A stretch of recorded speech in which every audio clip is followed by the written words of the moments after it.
अस्सलाम वालेकुम। आज मैं अपने नए सोलर इन्वर्टर की आपको डिटेल बता रहा हूँ।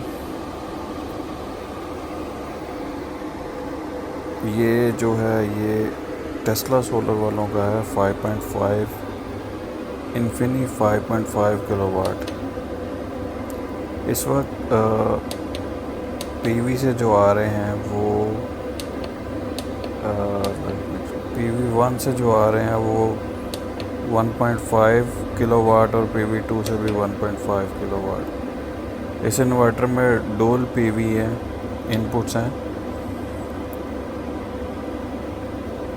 और ये दोनों जो हैं वो लोड को बैलेंस करते हैं, शेयर करते हैं।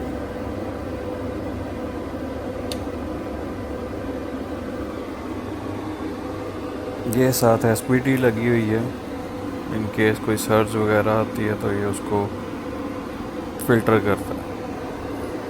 ये 6 किलोवाट इसकी मैक्सिमम कैपेसिटी है एसपीटी की।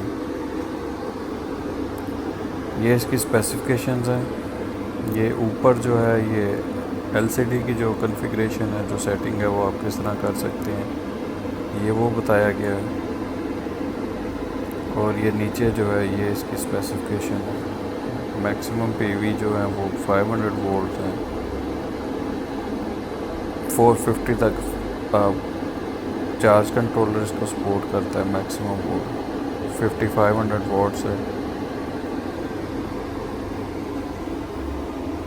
ये सेटअप है सारा। ये साथ ड्राई सेल लगे हैं। अगर आपने मेरी प्रीवियस वीडियो देखी हो तो उसमें आपको अंदाज़ा हो गया होगा। उस वक्त मैं एरोक्स 5.2 किलोवाट यूज़ कर रहा था। इस वक्त 2600 वाट्स का लोड है, और ये पीवी जो वापडा है उससे बिल्कुल कुछ नहीं ले रहा।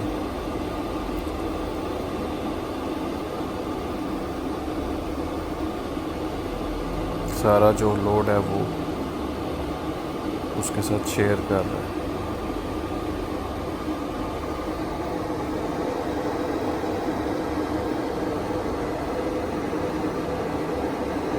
ये इसके नीचे जो डिवाइस लगी हुई है जिसके साथ एंटीना भी नज़र आ रहा है, ये बेसिकली वाईफाई कार्ड है जो सारा डाटा की डिटेल मुझे देता है ओवर द वाईफाई।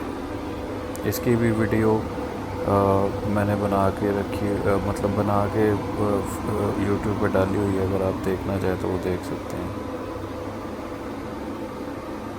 ये टोटल उसकी डायमेंशन है जो आप मतलब देख रहे हैं।